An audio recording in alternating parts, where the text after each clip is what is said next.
Assalamu alaikum students. Here I am with a new video of chemistry. As I told you that we will study the further details of the topic that we discussed previously. So let's first revise the topic that we have studied previously.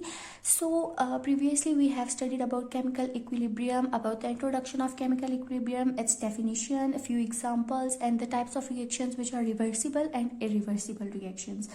So a chemical equilibrium is the condition or is a situation in which the concentration of reactants and products are equal. Okay, so I told you about reactants and products. What are reactants, what are products, what do they do, what are reversible and irreversible reactions, how they form, and what is the direction of their proceeding, etc. Okay.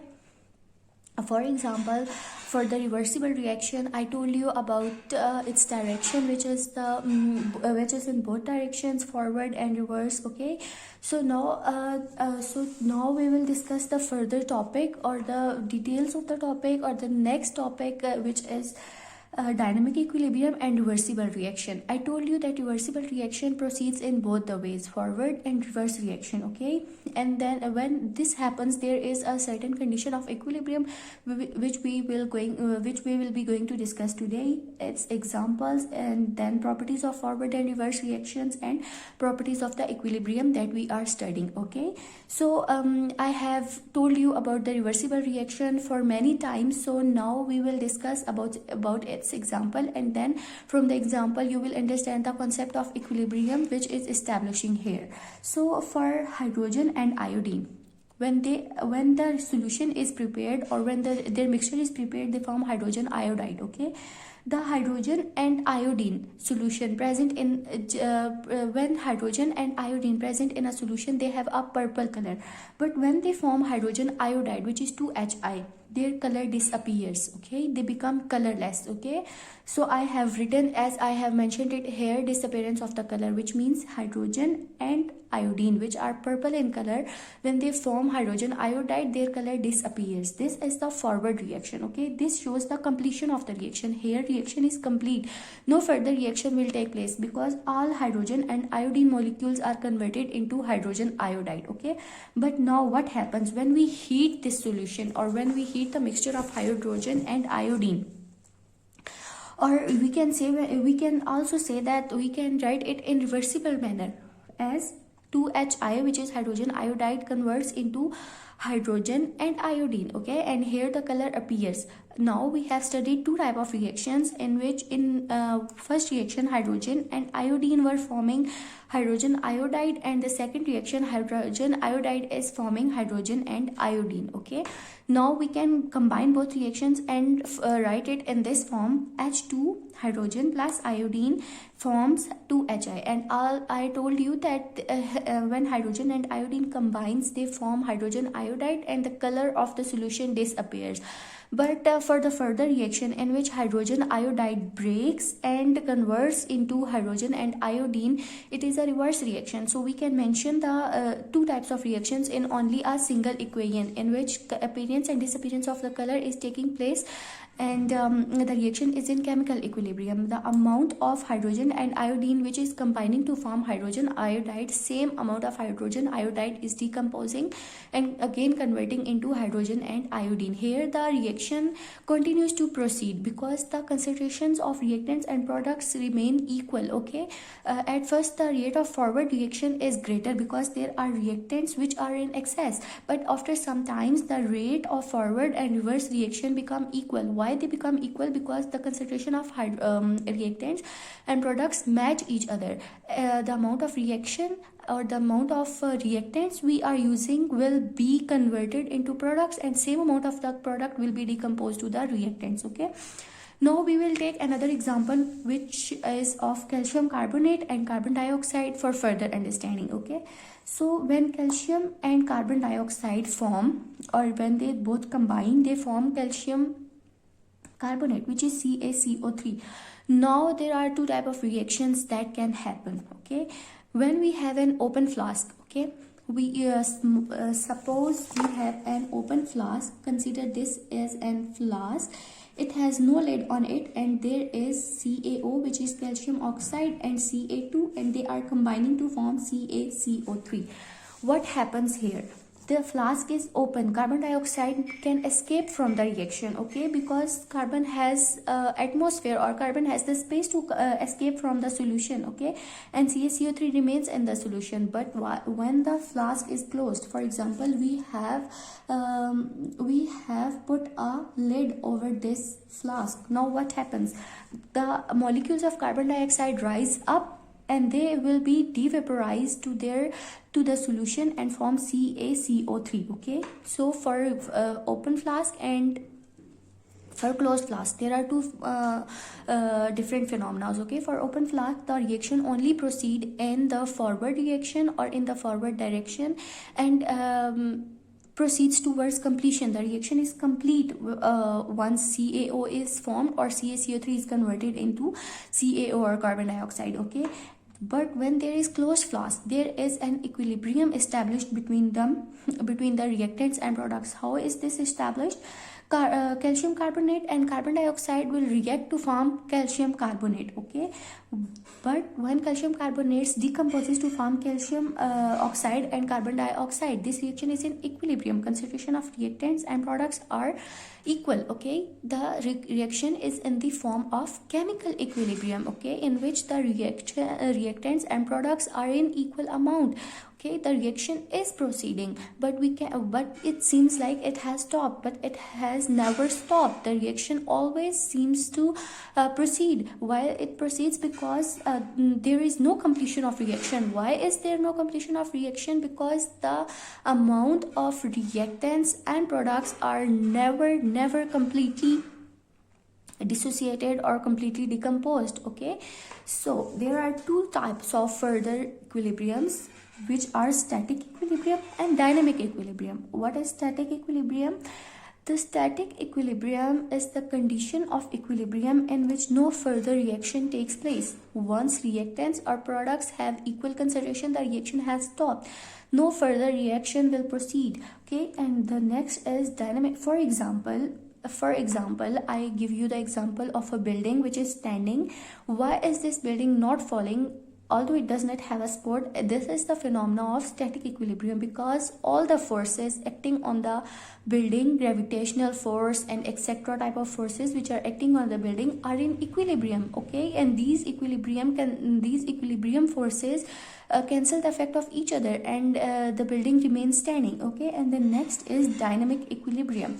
Dynamic equilibrium is the reaction in which rate of forward reaction is equal to the rate of reverse reaction, okay. As I told you, in calcium oxide and carbon dioxide example, they will always remain converting to each other, and this is the example of dynamic equilibrium, in which the rate of forward reaction is equal to the rate of reverse reaction. Now we can draw a graph or a diagram which makes it more easier for us to understand what is happening, okay. At start, the forward reaction is fast, okay, but when the time but with the passage of time, the forward reaction keeps slowing down. Why is this keep slowing down? Because the amount of reactants in converting into products, and the reversible reaction or the reverse reaction, at first it is slow, but after some time this will keep converting, and a point came where the forward and reverse reaction are in equilibrium, okay. There is no faster or the slow reaction, there is an equilibrium, there is an equal amount, there is an dynamic equilibrium established between them, okay. So I hope you will understand, you have understand this. Now there are some properties of reversible and irreversible reaction. For the reversible for the forward and reversible reaction. So for the forward reaction, we know that reactants convert into products. The reaction proceeds only in one direction, and the reactants keep converting to products. The reaction proceeds from left to right. When we write an equation, we always write it from left to right, and this is the phenomena which happens in one direction reaction or the forward reaction. At first, the rate of forward reaction is high. Why the rate of forward reaction is high? Because there is because there is the high concentration or high amount of or more amount of reactants present. Okay, but the reaction slows down gradually. Why is this slows down gradually? Because the reactants keep converting to products and products keep converting to reactants. Okay, so the reaction is faster at first, but then it slows down. Then the properties of reverse reactions, which are completely opposite to the forward reactions. In this reaction, products always keep converting to reactants. Okay, as this moves in the opposite direction. Okay, and the reverse reaction keeps converting from right to left. Okay, why right to left? Because if you consider in your mind the example of calcium oxide and carbon dioxide, which forms calcium carbonate, when calcium carbonate decomposes, it forms calcium oxide and carbon dioxide, which means the reaction is reversed and it is from right to left. Okay, then the reaction is slow at first. Why slow at first? Because it has small amounts of products, but as the time passes, the reaction speeds up and gains equal speed as of the forward reaction. Okay, so these are the properties of forward and reverse reaction. Then we have studied dynamic equilibrium, and there are certain characteristics or macroscopic properties of dynamic equilibrium as well. As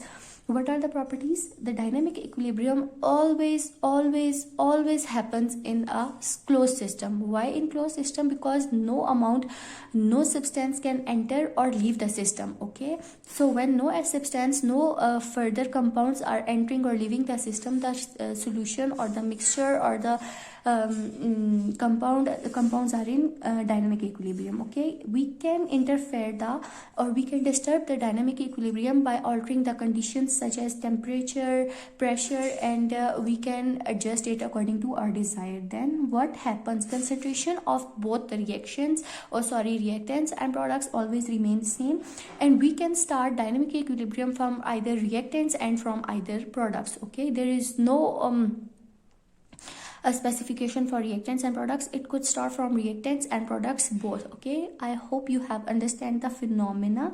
Now we should revise it. Now before revising, I have some questions for you. You should tell me in comment section whether you understand it or not, and I hope that you will be able to understand static equilibrium, dynamic equilibrium, conditions of their equilibriums, and irreversible reactions and their properties. Okay, so let us take an overview of the lecture that we have studied. अच्छा, तो हमने क्या किया आज? हमने पढ़ा, सबसे पहले तो हमने ये देखा कि हमारा मेन टॉपिक केमिकल इक्विलिब्रियम है। केमिकल इक्विलिब्रियम के बारे में हमने पिछली वीडियो में बहुत कुछ पढ़ा था, जिसमें इंट्रोडक्शन आ जाता है, उसकी डेफिनेशन आ जाती है, उसकी एग्जांपल्स आ जाती हैं और रिएक्शन के टाइप्स आ जाते हैं, जो कि रिवर्सिबल और इरिवर्सिबल रिएक्शंस हैं। ठीक है, अब हमें पता है केमिकल इक्विलिब्रियम एक ऐसी सिचुएशन होती है जिसके अंदर रिएक्टेंट्स और प्रोडक्ट्स जो होते हैं वो इक्वल कंसंट्रेशन में प्रेजेंट होते हैं। फिर मैंने आपको रिएक्टेंट्स और प्रोडक्ट्स की भी बताया था कि क्या होते हैं और प्रोडक्ट्स क्या होते हैं और ये क्या काम कर रहे होते हैं। ठीक है, उम्मीद है कि वो आपको आता होगा। उसके बाद अब हम अपने नए टॉपिक की तरफ जाते हैं, जो कि हमारे पास है dynamic equilibrium and reversible reaction. कि जब रिवर्सिबल रिएक्शन है तो उसके अंदर इक्विलिब्रियम कैसे इस्टेब्लिश होगा। उसके बाद फिर हमारे पास उसकी एग्जांपल्स क्या है, उनकी रिवर्सिबल रिएक्शंस की या फॉरवर्ड और रिवर्स रिएक्शंस की प्रॉपर्टीज़ क्या है, और उसके बाद इक्विलिब्रियम की प्रॉपर्टीज़ क्या है। ठीक है, तो यहाँ पे हमें हाइड्रोजन और आयोडीन की एग्जाम्पल दी हुई है कि जब ये दोनों कंबाइन करते हैं तो पर्पल कलर होता है और ये क्या बना देते हैं, हाइड्रोजन आयोडाइड। तो जैसे ही हाइड्रोजन आयोडाइड होता है तो क्या होता है कि जो पर्पल कलर होता है वो डिसअपीयर होता है और क्या हो जाता है, हमारा सोल्यूशन कलरलेस हो जाता है। उसके बाद फिर हमने देखा कि जब हमारे पास उससे रिवर्स फिनोमेना होता है या उसके उल्ट जब काम हो रहा होता है, जब हाइड्रोजन आयोडाइड कन्वर्ट होता है हाइड्रोजन और आयोडीन में, तो कलर दोबारा से आ जाता है पर्पल कलर। अब दो इक्वेशंस हमने पढ़ ली, दो टाइप के रिएक्शंस पढ़ लिए, तो अब हम इनको कंबाइन करके लिख सकते हैं, जिसमें एक में हाइड्रोजन और आयोडीन मिलके क्या बना रहे हैं, हाइड्रोजन आयोडाइड, और कलर जो है वो डिसअपीयर हो रहा है। और दूसरा रिवर्स रिएक्शन है जिसमें हाइड्रोजन आयोडाइड टूट रहा है और हाइड्रोजन और आयोडीन बना रहा है और कलर दोबारा से अपीयर हो रहा है। ठीक है, इसी तरह हमने कैल्शियम ऑक्साइड और कार्बन डाइऑक्साइड की एग्जांपल पढ़ी, जिसमें हम लोगों ने कैल्शियम कार्बोनेट की सिंथेसिस पढ़ी। उसमें हमने दो कंडीशंस पढ़ी हैं, एक ओपन फ्लास्क के लिए और एक क्लोज्ड फ्लास्क के लिए पढ़ी है। ओपन फ्लास्क में ये होता है कि कार्बन डाइऑक्साइड जो होती है वो फ्लास्क में से निकल जाती है, रिएक्शन को वो लीव कर जाती है। ठीक है, और क्या होता है हमारे पास कि सिर्फ फॉरवर्ड रिएक्शन हो रहा होता है और रिएक्शन जो होता है वो कंप्लीशन शो करता है। लेकिन जब फ्लास्क क्लोज होता है तो कार्बन डाइऑक्साइड को एस्केप करने के लिए कोई इन्वायरमेंट नहीं मिलता, तो क्या होता है कि वो फ्लास्क के अंदर ही रहता है और एक डायनामिक इक्विलिब्रियम या केमिकल इक्विलिब्रियम की सिचुएशन इस्टेब्लिश हो जाती है। फिर उसके बाद दो टाइप के हम लोगों ने पढ़े, equilibriums which is static and dynamic equilibrium. Static equilibrium वो होता है जिसके अंदर हमारे पास रिएक्शन हमें ऐसा लगता है कि स्टॉप हो गया, ठीक है। फॉर एग्जांपल मैं आपको अब इसकी ये देती हूँ कि एक बिल्डिंग है वो खड़ी है और हम ये सोच रहे हैं कि वो बिल्डिंग गिरती क्यों नहीं है, हालांकि उसके पास कोई सपोर्ट नहीं है। तो इसका आंसर ये है कि जो हमारे पास ग्रेविटी की फोर्स होती है या और भी जो हवा में जो सारी फोर्सेज होती हैं वो सब उसके ऊपर एक्ट कर रही होती हैं, एक दूसरे का अफेक्ट कैंसिल कर रही होती हैं और इक्विलिब्रियम में होती हैं, और इस वजह से क्या होता है कि वो इमारत खड़ी रहती है। लेकिन अगर वो इक्विलिब्रियम डिस्टर्ब हो जाए, जैसे जलजिला वगैरह आता है, तो वो हमारे पास क्या होती है, इमारत गिर जाती है। फिर हम लोग ग्राफ देख लेते हैं इसका। ग्राफ में भी यही है कि पहले फॉरवर्ड रिएक्शन होता है और रिवर्स रिएक्शन होता है। फॉरवर्ड रिएक्शन स्लो डाउन करता है, रिवर्स रिएक्शन तेज़ होता है, और एक पॉइंट आता है जहाँ पे हमारे पास क्या होता है कि इन दोनों की कंसंट्रेशन मैच कर जाती है। फिर उसके बाद हम लोगों ने कुछ प्रॉपर्टीज़ पढ़ी हैं, ठीक है, वो रिवर्स और फॉरवर्ड रिएक्शंस की। तो फॉरवर्ड रिएक्शन में ये होता है कि रिएक्टेंट्स मिलते हैं और प्रोडक्ट्स बना देते हैं, ठीक है। ये रिएक्शन लेफ्ट से राइट की तरफ हो रहा होता है, ठीक है। फॉरवर्ड जो रिएक्शन होता है वो पहले फॉरवर्ड रिएक्शन थोड़ा फास्ट होता है, ठीक है, जब रिएक्टेंट्स ज़्यादा अमाउंट में होते हैं। लेकिन जब रिएक्टेंट्स की अमाउंट कम होना शुरू हो जाती है तो जो हमारे पास रिएक्शन होता है वो स्लो डाउन हो जाता है। फिर इसी तरह हमने रिवर्स रिएक्शन की देखी है प्रॉपर्टीज़, जो बिल्कुल उल्ट होता है फॉरवर्ड रिएक्शन के, जिसके अंदर प्रोडक्ट्स जो होते हैं वो कन्वर्ट हो रहे होते हैं रिएक्टेंट्स में, ठीक है। और रिएक्शन जो होता है ये always from right to left होता है, ठीक है। और पहले रिएक्शन स्लो होता है, क्यों स्लो होता है, क्योंकि प्रोडक्ट्स की कंसंट्रेशन या प्रोडक्ट्स की अमाउंट कम होती है। फिर आहिस्ता आहिस्ता प्रोडक्ट्स जो है उसकी कंसंट्रेशन भी इक्वल हो जाती है रिएक्टेंट्स के, और जो हमारे पास होता है रिएक्शन वो स्पीड अप हो जाता है। फिर इक्विलिब्रियम पढ़ा, उसकी भी सर्टेन प्रॉपर्टीज़ हैं। पहली प्रॉपर्टी ये कि हमारे पास वो क्लोज सिस्टम में होता है। जैसे हमने कैल्शियम ऑक्साइड और कार्बन डाइऑक्साइड को मिला के बनाया कैल्शियम कार्बोनेट, और फ्लास्क को हमने क्लोज रखा था। क्यों, अब हम इसको देखते हैं, क्योंकि अगर कोई और सब्सटेंस या कोई और चीज़ फ्लास्क में या हमारे रिएक्शन के जो वो हमारे एक इन्वायरमेंट है उसमें एंटर करता जाएगा तो रिएक्शन डिस्टर्ब हो जाएगा, इक्विलिब्रियम नहीं आएगा। इसलिए इक्विलिब्रियम को इस्टेब्लिश करने के लिए क्लोज सिस्टम होता है। और फिर इस इक्विलिब्रियम को हम डिस्टर्ब भी कर सकते हैं अपनी मर्जी के अकॉर्डिंग। हम टेम्परेचर चेंज कर सकते हैं, प्रेशर को चेंज करके क्या करते हैं, अपनी मर्जी से उसमें चेंज ला सकते हैं। फिर कंसंट्रेशन जो होती है वो तो मैंने आपको पहले ही बता दिया कि इक्विलिब्रियम इस्टेब्लिश ही तब होता है जब इक्विलिब्रियम या कंसंट्रेशन जो होती है वो सेम हो जाती है रिएक्टेंट्स और प्रोडक्ट्स की। और उसके बाद ये है कि हम जो रिएक्टेंट्स और प्रोडक्ट्स होते हैं उसको आइदर हम स्टार्ट करते हैं फ्रॉम रिएक्टेंट्स और प्रोडक्ट्स। इसके लिए ये नहीं होता कि आपने रिएक्टेंट से ही शुरू करना है या प्रोडक्ट से ही शुरू करना है, आप दोनों में से किसी की साइड से भी स्टार्ट कर सकते हो, ओके। उम्मीद है आपको ये वीडियो अच्छी लगेगी, आपको जो मैंने बताया वो आपको समझ आ गया होगा। मुझे कमेंट्स में बताएं आपको समझ आया है या नहीं आया। अब तक के लिए अल्लाह हाफ़िज़, और इंशाल्लाह अगली वीडियो में हम लॉ ऑफ मास एक्शन के बारे में पढ़ेंगे। अल्लाह हाफ़िज़, तब तक के लिए।